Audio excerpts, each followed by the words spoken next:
Yun mga kauban, nandito tayo sa may school ng Santol. So may nakita po tayo rito sa puno. Nahitik na hitik po sa bunga. Ito po ba yung tinatawag na igus o tibig? Yan, napakarami po niyang bunga.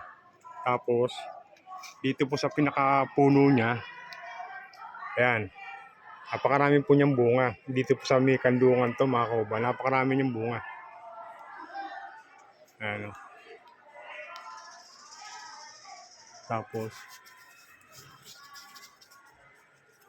ito po yung dahon niya.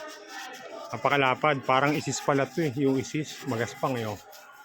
Oh, kung mapapansin nyo kung ito po ay naibebenta sa palengke, makikita nyo po bang hihitig sa bunga yan. Titirahin ng mga estudyante yan. Yan.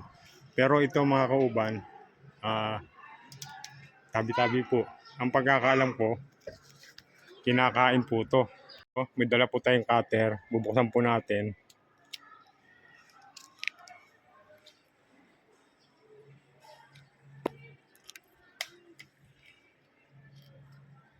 Yan po yung laman mga kauban. So tingin ko ito hilopa. Marami siyang buto sa ano. Tapos marami po siyang hantik dito. So yun mga kauban, pinakita ko lang sa inyo yung punong nakita ko rito sa tabi ng building ng Kanlungan at ng eskwelaang high school dito sa Santol. May nakita tayong puno nga rito na napakaraming bunga. So comment na lang po kayo kung ano pagkakakilala nyo dito sa mga bunga na to, sa punong ito mga kauban. So yun.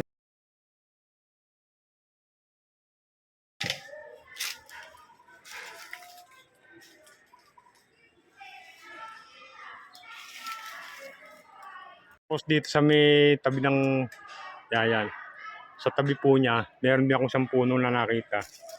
Ito po yata yung tinatawag na isis kasi magaspang po yung dahon niya. Ayan o. Tapos may bunga po siya, may bunga. Ayan, maliliit. May bunga po siya. May bunga. So ano kayang klaseng puno to?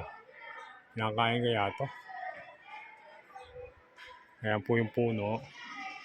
Tapos ito po isang puno na sinasabi ko na may bunga. Yan. Bye-bye.